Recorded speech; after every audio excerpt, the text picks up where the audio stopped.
Hey guys, how's it going? Hope everybody is doing well. And so in today's video, we're going to go over some of the latest SCUM Dev information in regards to the upcoming update. So I know it's been a while, so we got a lot of information to go over in this video. So we're just going to get straight to it, guys. So we're going to start off here with behind the scenes video part 13. So in this one, they talked to some of the artist team members regarding some of the clothing, some of the concepts for final models, and then some of the trash ghillie suit information. You can kind of see it here in the screenshot. I'll blow it up here on the screen. But they also talked to one of the programming team members regarding the armbands and headlamps that are coming with this next update, and kind of show some of the information about that. I'm not going to go into all the detail of these videos, guys, like usual. I'm just going to kind of give you a high level, but essentially the armbands and headlamps will be coming in the next update from what they were saying, and the armbands were kind of going to change the gameplay pretty significantly, so I definitely recommend you guys check that out, and all the links for these will be in the description below, guys. Yeah, so here's kind of a screenshot of the headlamps in use on the character's head. So they are pretty bright, it looks like. And then they also showed the armbands. I'll blow it up here on the screen so you can see it a little bit better, but it will represent your squad's emblem. You can refresh them. Essentially, it'll be like a blank canvas. You refresh it, it'll put your squad's emblem on there. And then also you could steal another squad's armbands and wear them to kind of represent their squad, even though you're not in it, to try to fool them. So there's a lot of cool stuff that I think will come from armbands. So I definitely recommend you guys go check out the video. But yeah, we're going to move on to SCUM Dev update number 111. So there's a lot of good stuff in here. They're working heavily on graphics optimizations, fixing vehicle attachments, continuing to improve the encounter manager, which relates to the puppets, if you guys weren't aware, and also the dropship events, essentially when a dropship spawns on you, trying to improve that as well. Map improvements and optimizations, working on the weapon malfunctions that I believe will be coming in the next update as well, guys. And then they're also working on an AKM rework. This is kind of a screenshot they shared with us. I'm not noticing anything too different, so I'm not really sure as to what's being reworked with the AKM, but this is the screenshot they provided us. Also working on base building turrets, quest system, and quest rewards, and then testing all the new features. So like I said, it's kind of all the high level points from that dev update. And then we'll move on to the SCUM behind the scenes part 14. So in this one, they talked to some of the members of the game design team regarding the cruiser bike, the quest tiers, and game optimization. So they kind of show the cruiser bike with the modular vehicle system and the ability to put, like, you put saddlebags on, you put the seat on, put a motor in it, lights, handlebars. Kind of looks like all the different attachments you can kind of see there.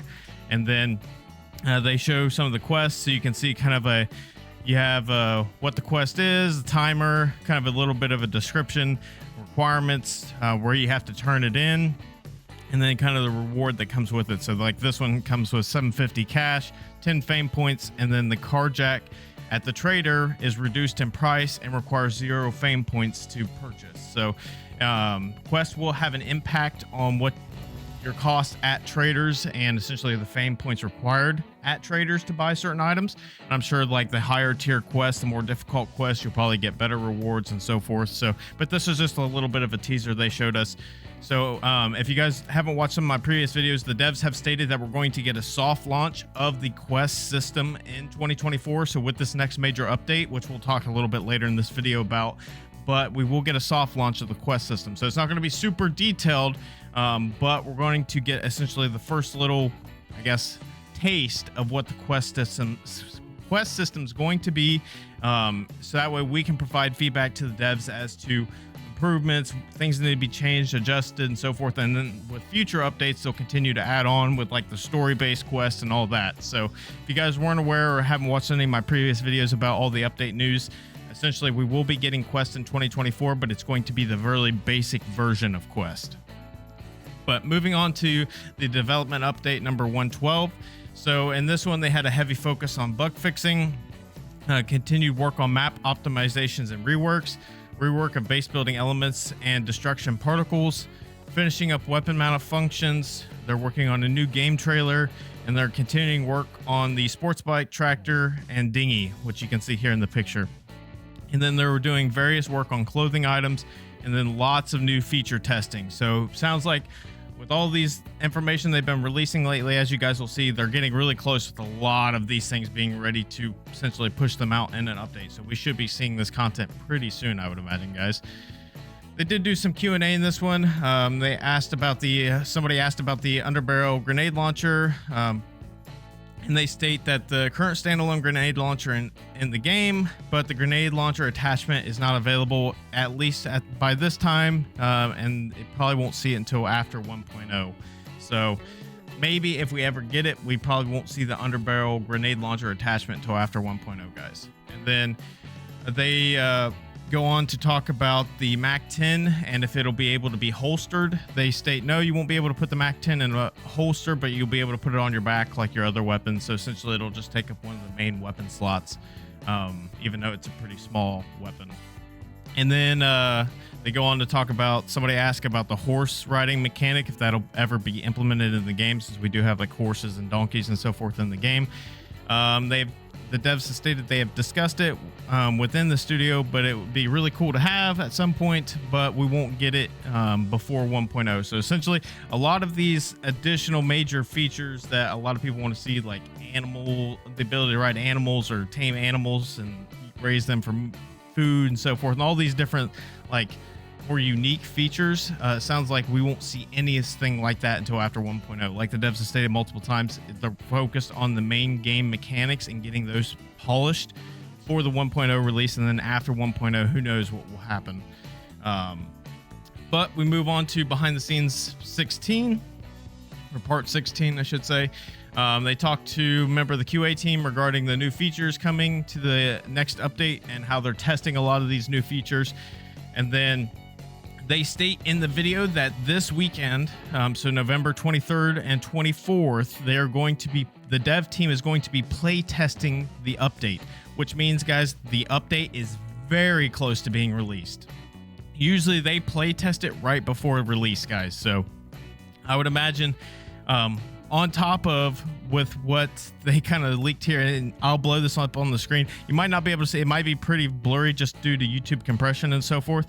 But on one of the screens that they show in the video, it said that the days remaining is 5 days, and they have on here SCUM update 2024 update.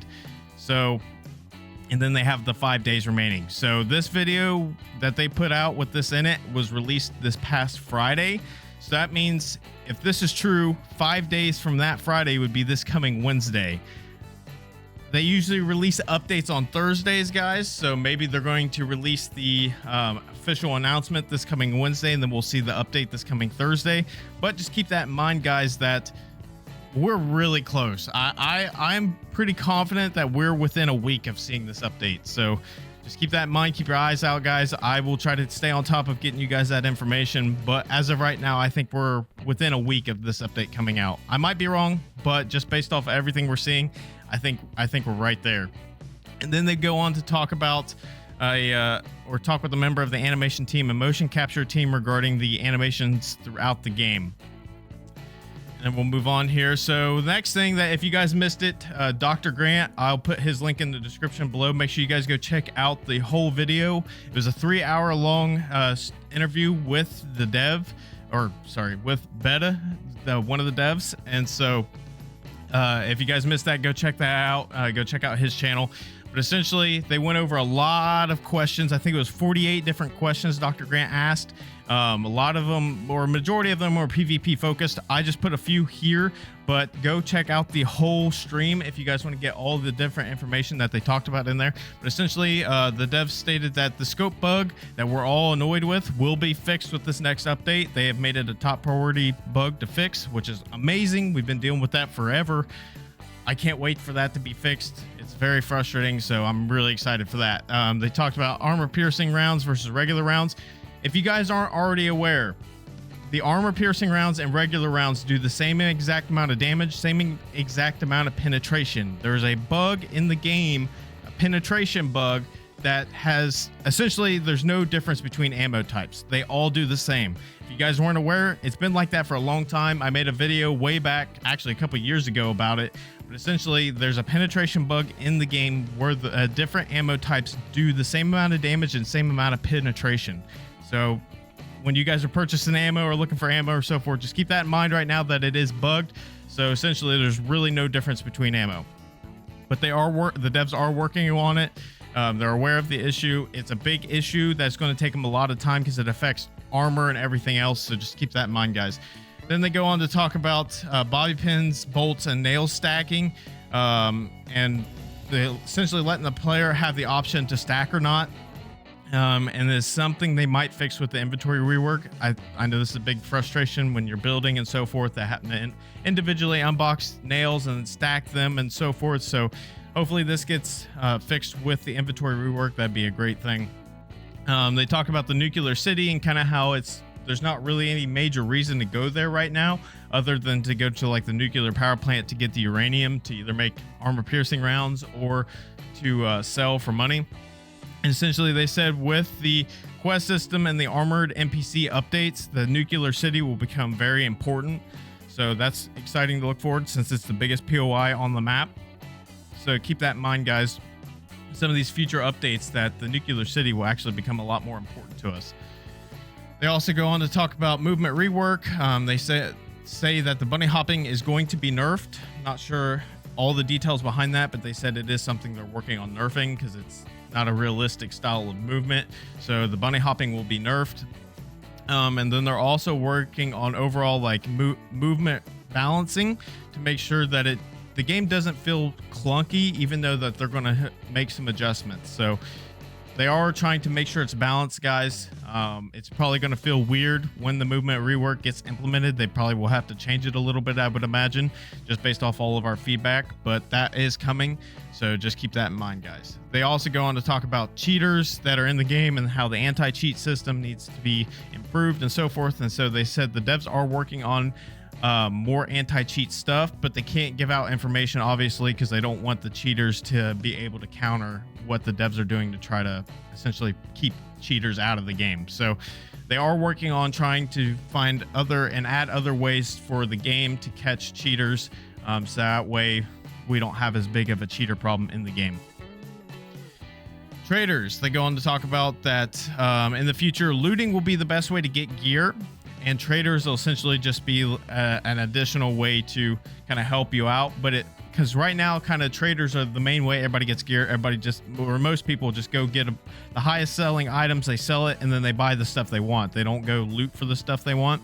So in the future, it's going to be reversed. Essentially, the traders will just be there in just an absolute emergency, but looting will be your best way of getting the loot you need in the future. I'm not sure how they're going to balance that and so forth. It'll probably tie into the quest system, I would imagine. But yeah, just keep that in mind, guys, that mechanic and that gameplay loop is probably going to get changed pretty soon, I would imagine. At least in some forms. As we go on, it'll continue to probably change until they get it to where they want it. But they talk about rating. The devs state that they need more feedback regarding rating, kind of raid mechanics, how rating's going. So make sure you guys are leaving your feedback in the SCUM either Discord in the suggestions or in the SCUM community forum on Steam, so that way they can see this information. But essentially, they have no current plans of reworking any of the raid stuff, but they want feedback to figure out where it's at, what needs to be balanced, what's broken, and so forth. So make sure you guys are leaving your feedback. Make sure it's good feedback and not just rating sucks or whatever. Make sure it's actually detailed and you state why something's an issue, and give them some information so they can kind of understand where we're coming from. And then puppets, they talk about the next update will improve the puppet spawning system even more, and we'll talk about that a little bit later in this video as well. But yeah, if you guys haven't seen this, go check it out. It was a 3-hour and 15-minute stream where they went over a lot of good information, so I didn't want to put it all in this video because there's a lot, but I recommend you guys go check it out. The link will be in the description below to Dr. Grant's stream where he had. All right, moving on to Expos. So they've released a lot of information on X. I'm going to just quickly go through a lot of this, guys. So if you guys want to see more, just go check all the links in the description below. But they show some of the base building elements, reworks, essentially just new textures for everything. I'll show some images on screen as we go along, but yeah, everything's kind of getting a texture rework. From my understanding, this tomato is supposed to be just a placeholder for what's going to be the hatch element that'll work with the essentially the floor pieces that have the hole in them and so forth that can connect to the ladders. So they're going to be like a hatch, which you'll see. So that's what that tomato is for. But yeah, new textures coming to the base building elements. Here's some more of that kind of before and after looks at the base building element textures that'll be coming. They go on to show another image of the cruiser bike that we will be getting with the next update. Then they show some more final images of what the base building turrets will look like. They look pretty sweet. You've got like the Gatling turret. This is like, I believe, the grenade launcher turret. And then this is the flamethrower turret. So a lot of cool stuff there, guys. They also show a video, which I'll put up on the screen now. Just a little teaser video of what the base building turrets will kind of look like. Then they go on to tease a scope, a new scope we're going to get. So the Spectral Scope. So if you guys are familiar, there's a scope like this in Tarkov that's very similar. So I'm actually really looking forward to this because right now, kind of the best scope in the game in regards to most applications is the P223 scope. But I know a lot of people are kind of looking for another like variation of scope. Because really the P223, no other scope in the game competes with it. Yeah, you've got the M82 scope, but its zoom is so magnified that it's kind of hard to use in more close range kind of encounters. It's more meant for just long range encounters. So the P223 right now is the most dominant weapon sight in the game, in my opinion. So this scope might actually put the P223 to shame in regards to what magnification levels it has. I would imagine this might be like a 1x, a 3x, and a 6x zoom. I don't know. I'm just speculating, but that's kind of where I'm at with that. But yeah, I'm excited for that, guys. Definitely good to see more weapon attachments coming in. So this is more information about the headlamp that we already talked about a little bit ago. So definitely recommend you guys check that out. Some cool stuff there. So this is a little sneak peek of what the base building hatches will look like. Essentially, it's just like a small door that'll go on the hatched floor pieces that you'll be able to put locks on. As you'll see, there's a video here. I'll put it up on screen. But you can see you can put locks and zappers on it and so forth. So definitely some cool stuff there, guys. They go on to give some more teasers of the quest. They show you kind of what the phone interface for the quest system looks like, and then they also kind of show you what the interface at the traders looks like. And you can see, like, there on the table, there's a little quest book that you'll be able to interact with to get quest or turn in quest and so forth. And then they show some more images of the Mac 10, which we've seen before, but there's just a couple new images of it. Then they show a video of the sports bike. Now, I'm excited to see sports bike back in. It was in the game a long time ago. If any of you guys were playing several years ago, you'll probably remember the sports bike, but they're bringing it back in. My only thing with the sports bike, and I know this is not, I'm not the only one, but the audio of it is just, I wish it was more aggressive. It just sounds so weak. And I know it's probably because of this model of sports bike it's modeled after and so forth. I'm not into like motorbikes and bikes and so forth, so I don't have a lot of knowledge on it, guys. But essentially, I just wish it sounded a little bit more aggressive. It just sounds so weak to me. But that's just my opinion. But other than that, I'm still excited for it to come back in the game, more variety to the game and so forth. But yeah, then we move on to talk about the improvised rifle and shotgun. So it is getting a rework. This is kind of a sneak peek image of it. You can see here. It's basically kind of the same weapon we already have in the game. It's just updated. And then Tommyslav goes on to show kind of the initial concept, or I guess initial teasers of the map rework with what we currently have versus what we'll see in 1.0. So there'll be a couple videos I'll play on the screen now where you can kind of see the difference. It's actually pretty significant. And then one of them, it looks like there's like going to be like a new building or so forth up on the hill. So definitely some interesting stuff there, some cool stuff to look forward to, guys. And then there's another one where you can just kind of see the different textures and how things are going to look different, more foliage and so forth. Then he goes on to share some images of some of the TEC-1 NPC characters that we'll see come to the game eventually. That'll probably be tied to the story mode and the quest system and so forth. And so I'll just quickly go through these. But yes, cool stuff there, guys. Then he goes on to talk about the armbands, and something to note that when the armbands are implemented, which I believe will be with this next update, the floating names above the head are going to be disabled from official servers. And so, but it is going to be a server setting for private server owners to be able to have floating names. So it's going to be something that it's going to drastically change PvP. And this is going to, depending on the server settings and how servers have it set up, if you don't have floating names, PvP is going to slow down a lot, because you're really going to have to communicate with your squad mates as to what their location is, because you won't be able to just see where their name is and be like, okay, they're over there on the other side of that tree or whatever. So you're really going to have to slow down and play more tactical without having floating names. Now, obviously, there's going to be a lot of private servers that are probably going to have floating names still, because everybody's been used to it for the past 5-6 years. So it's just something to keep in mind, guys, that with this coming, you're going to see a big difference here in gameplay. But you'll also have the ability to, either if you have floating names or no floating names, you'll still have the armbands and so forth. So definitely some interesting gameplay changes coming with this for sure. But yeah, that's kind of the majority of everything, guys. Like I said, I wanted to quickly go over it. There's a lot of information, so there's a lot of detail and whatnot I did not put in this video, so make sure you guys go check all the links below if you guys want to get all the additional detail. But let me know what you guys think of what's coming to the game with this next update. Let me know what your thoughts are in the comments below. But like always, guys, do good, do have fun, and do be kind. I'll see you guys next time. Peace.